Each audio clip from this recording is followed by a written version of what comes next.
Welcome.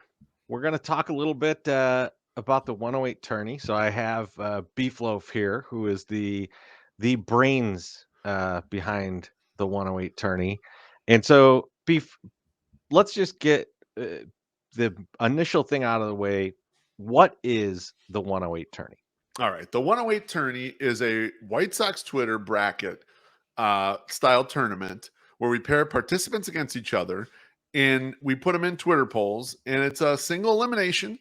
Get in there and we vote for the entire day. A poll might start at 8 o'clock in the morning, go for 12 hours. You win, you move on. You lose, sayonara. And that's basically it. And we whittle it down. We spend a couple weeks and we whittle it down to an eventual champion. So like you see these out there on Twitter all the time. You see they're usually like, best food or, movies or something like that. This is for you, for the White Sox Twitter folks. We do all of you and we try to grab the best representation possible. We do all of you. We do. I can't wait to grab that separate, That's just the way it goes. So tell me a little bit about the start of it. Tell people like what, how did you come up with this? What was the first year like? Well, I don't want to let everyone completely behind the curtain, but I guess I will right now. Every year since we started the 108, which is back in 2016, you, me, my Sox Summer, will have a little powwow, kind of a year-end meeting, which usually involves us getting together, notebooks, laptops, tons of booze, and just getting absolutely shit-wasted and discussing ideas and thoughts on things and arguing about stuff that we do, mostly creative stuff. I don't think on the business side we argue very much, but on the creative side, we have a lot of disagreements about what we want to do or who thinks is best. Way back in the day, in early 2018, we just played the first show that we've done, like the outside show at Bader Brow. We did it with Sox Machine. There was a bunch of other guests there too. And we had our powwow there kind of later that month in January at Bader Brow. And we discussed all kinds of ideas. And one of the ideas that came up is I wanted to do this bracket, this Twitter tournament.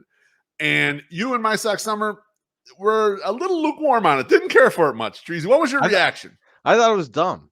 I was like, who's gonna care about? Like, who's even gonna vote on this? Like, I figured like it would just be like, 6-7 people voting and like whatever. So I thought it was dumb, but I also was like, I don't care if you do it. Like, it doesn't seem like it wasn't gonna cost us anything to do. So, I was like, yeah, go ahead. And I really didn't give it a second thought. In fact, speaking of not giving it a second thought, I remember that meeting because I was going to a show that night, but we stayed at Baderbrow for so long.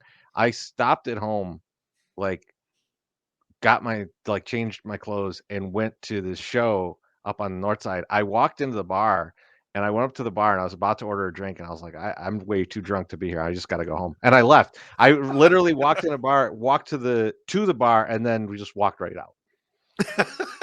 I love it. Yeah, it was long.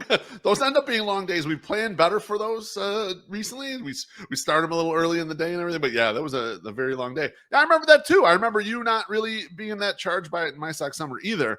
I was able to beat my Sox Summer down enough to get him to help cooperate, make a graphic for me, whatever. So we put up this graphic. At the time, it was just 4 brackets, 9 participants in each bracket. So we had like one playing game in each one, 36 participants. And I remember we put the post out there, like a blog post, and it was in the morning. And then I got in the car and I went to work.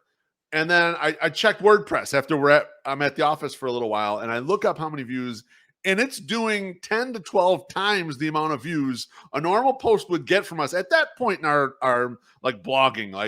And I just thought, oh boy, we really have something here. And I remember distinctly a couple people. I remember White Sox Dave. I remember Brian Billick at the time coming out and saying, this is cool. This is good that you're trying to bring everyone together and you kind of had a good representation of the whole group in there.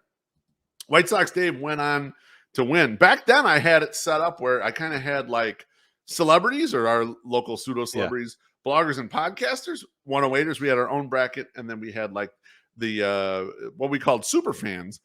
Of course, having 9 people for super fans is like way too small, right? So that kind of snowballed into the next year's, where in 2019 we had to jack it up to 65 participants. I think we had a regular 16 person, 4 brackets with one playing action there. And it was like, we got to keep expanding this thing. So now we're, I think last time we did like 108 people or something. So let me just give you a quick. I'm gonna throw a year out, and you give me Good. like the highlight of that year. All right. Okay. So Sounds good. 2018 is the first year we talked about that. Yep. 2019 highlight of the year. 2019 highlight of the year was that people were cheating with bots.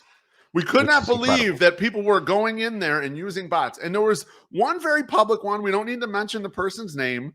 That was obvious. There was one that we knew the person did it. They were fooling around. They did it just to take the lead. They botted back the other person and had them win. And then there were a couple other more nefarious ones that you and I will never say who we think use bots kind of down the stretch to make sure they win. The accounts are still pretty famous, not in the tournament these days, but pretty famous accounts that we are pretty sure cheated with bots. Yeah, there was definitely. I mean, like there was the one obvious one, which I still don't think that the person who won was truly behind that.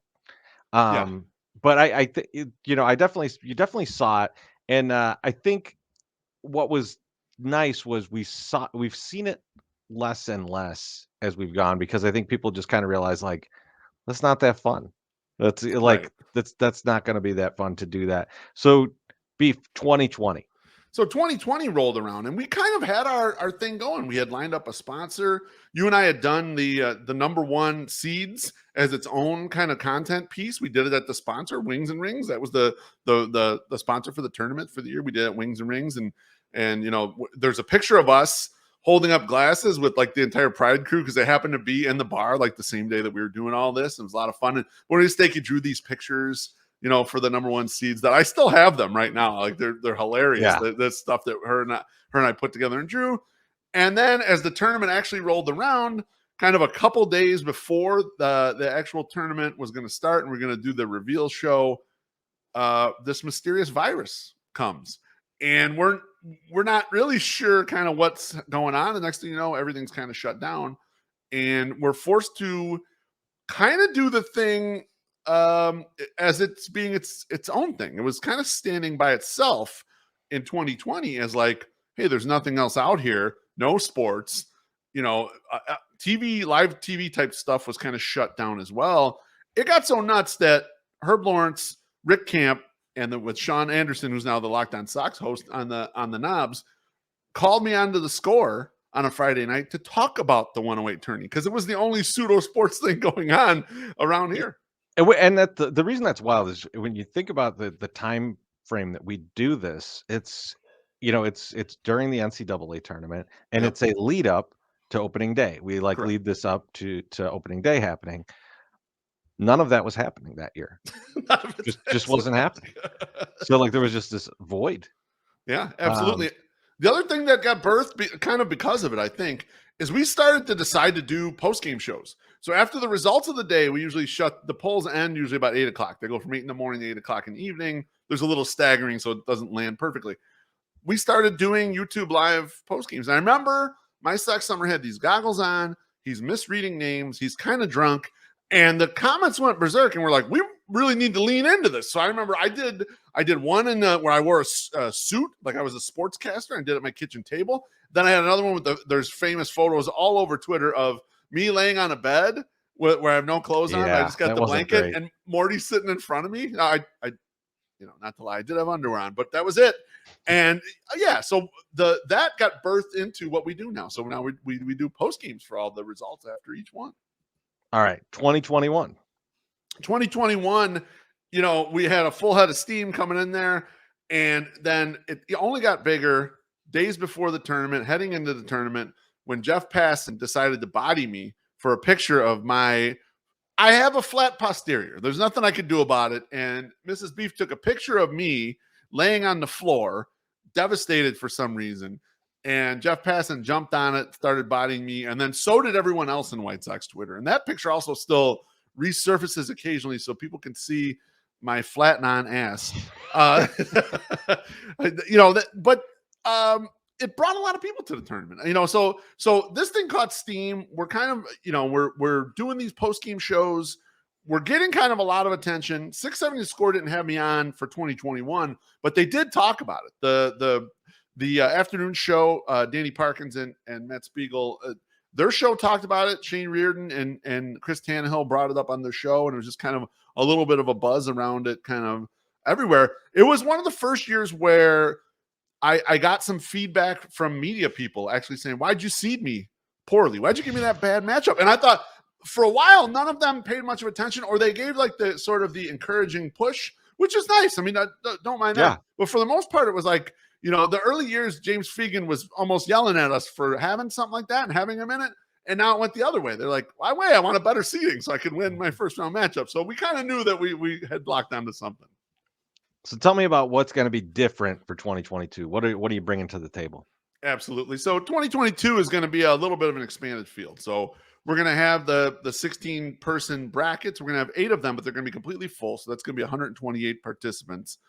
Similar to last year, White Sox Dave, the retired champion, he won 3 years in a row before Summer George won his first title last year. He's just going to be our chancellor, and we're going to have a White Sox Dave region, which encapsulates all of what we would call media in our local group here that qualify for the tournament. We're also changing up the 108 bracket a little bit. In the past, 108 bracket had always been all of us, all the OGs or the quasi 108 folks, like Matt Ramsey or Polish with Extra Onions and those people. I've gutted that. The 108 region is now going to be specific to participants with 1,000 or less followers on Twitter. Okay. And I wanted to do that because I like how in high school football or high school basketball, they have the different levels for the size of the school. So I think we're kind of doing that with the White Sox. Dave is like kind of the people with a lot of followers. And then we work it our way down to the 108 bracket, whereas the lower level of followers, but it gives everyone a chance to get to the finals, build up a following. And once you get to the finals, you got a shot to win the whole thing. So in this scenario, yes, the Elite 8, there's going to be somebody with less that started the tournament with less than 1,000 followers. Yes, someone will start the tournament with less than 1,000 followers and make it to the finals. They will be playing in those final couple days in March. That is absolutely correct. Awesome, man. Well, anything else you want to tell us about this year's tournament or like just the tournament in general? Yeah, I mean, the last thing I want to mention is that we're going to reveal the field for the 108 tourney on March 10th. Thursday, March 10th. It's going to be our normal podcast from the 108 podcast. It'll start at 8 p.m. It'll be the 108 tourney reveal, and we'll reveal the entire field. A little bit ahead of that, Treasy and I will get on here like we're doing right now, and we're going to reveal just the number 1 seeds. We'll probably do that the week before, just to wet your beak a little bit on who's going to be in the tournament. We'll reveal the number 1 seed. So make sure you keep an eye on us from the108.com. Once those Twitter polls start running, which is going to be March, I believe it was Wednesday, March 16th, they're going to run every day until we run it down right up until the season is supposed to start, and that's when the tournament will end. Awesome, man. Well, that's great, and we're gonna talk to everybody very soon, and these things will be rolling out. So, Beef, thanks for jumping on and doing this quick video, and we'll talk to everybody very soon. Thank you, Treasy.